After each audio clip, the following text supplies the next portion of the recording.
Shalom saudara yang dikasih Tuhan. Renungan pagi ini terambil dari Matius pasal 4 ayat 2. Namun sebelumnya mari kita berdoa. Kami bersyukur ya Bapa untuk hari yang baru ini. Buat kami memahami dan mengerti kehendak-Mu melalui renungan pagi ini. Terpujilah nama-Mu Bapa, dalam nama Yesus kami berdoa. Amin. Dalam Matius 4 ayat 2, dan setelah berpuasa 40 hari 40 malam, akhirnya laparlah Yesus. Dari sini kalimat ini kita dapat memastikan bahwa sekalipun Dia adalah Allah, Yesus adalah manusia biasa seperti saya dan saudara yang merasakan lapar dan haus. Yesus merasakan haus sehingga Ia minta air minum pada perempuan Samaria dalam Yohanes 4 ayat yang ke-7. Maka datanglah seorang perempuan Samaria hendak menimba air. Kata Yesus kepadanya, "Berilah aku minum." Yesus juga merasakan letih dan kantuk sehingga Dia tertidur di saat murid-muridnya diempas gelombang dalam Matius 8 ayat 23-27. Ia merasa terharu dan menangis ketika melihat kesedihan Maria dan Marta saat kehilangan Lazarus, saudara yang dikasihinya, dalam Yohanes pasal 11 ayat 33-35.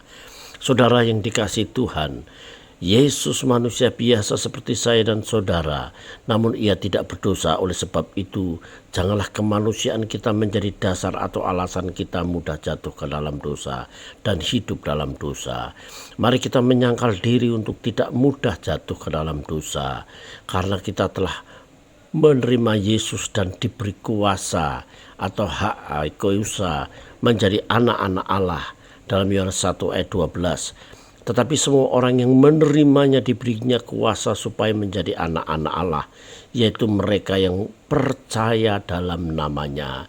Sebagai anak yang dilahirkan bukan dari benih yang fana, melainkan oleh firman. 1 Petrus 1 ayat yang ke-23. Karena kamu telah dilahirkan kembali, bukan dari benih yang fana, tetapi dari benih yang tidak fana, oleh firman Allah yang hidup dan yang kekal. Saudara-saudara yang dikasihi Tuhan, sebagai anak-anak Allah, biarlah kita tidak jatuh dalam dosa. Sebab dalam Yohanes pasal 1 Yohanes 3 ayat 8 dan 9, barang siapa tetap berbuat dosa, ia berasal dari iblis. Sebab iblis berbuat dosa dari mulanya. Untuk inilah anak Allah yang menyatakan dirinya, yaitu supaya Ia membinasakan perbuatan-perbuatan iblis itu. Setiap orang yang lahir dari Allah tidak berbuat dosa lagi, sebab benih ilahi tetap ada dalam dia dan ia tidak dapat berbuat dosa karena ia lahir dari Allah. Kalimat tidak berbuat dosa lagi dalam ayat 9 memiliki arti tidak tetap berbuat dosa atau tidak terus-menerus berbuat dosa.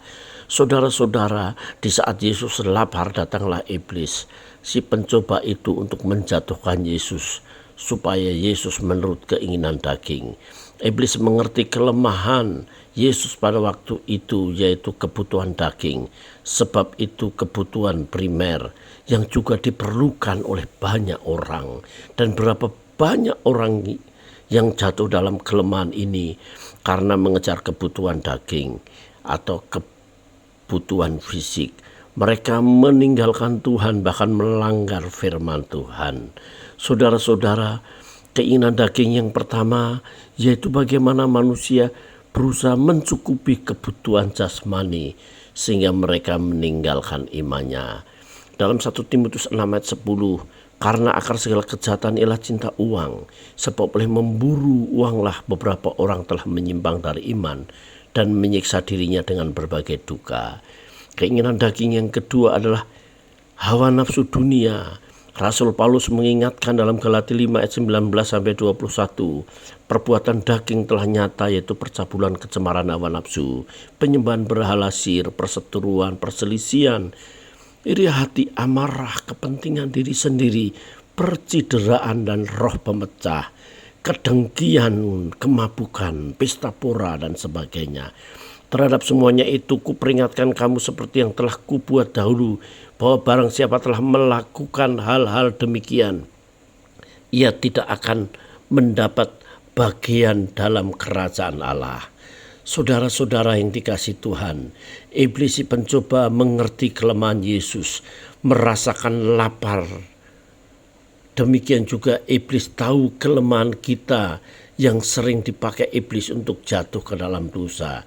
Seperti Judas Iskariot sebagai bendahara dalam kelompok rasul, begitu serakah sehingga ia rela menjual Yesus dalam Lukas pasal 22 ayat 3-6. Setiap orang memiliki kelemahan. Janganlah kelemahan itu menjadi alat iblis untuk kita mudah jatuh ke dalam dosa. Tetapi melalui kelemahan itu kita menyadari kekurangan kita, belajar menghargai orang lain yang memiliki kelebihan yang tidak kita miliki, sehingga tetap belajar rendah hati. Demikianlah firman Tuhan dan renungan pagi hari ini. Mari kita berdoa bersama. Kami bersyukur kepadamu Tuhan, melalui firman-Mu kami terus tetap hidup dalam kebenaran Tuhan. Untuk kami terus tetap melekat dan terus tetap dekat dengan Tuhan. Terpujilah nama-Mu, terima kasih untuk penyertaan pertolongan pemeliharaan Tuhan hari ini. Ajar kami hidup berkenan di hadapan-Mu.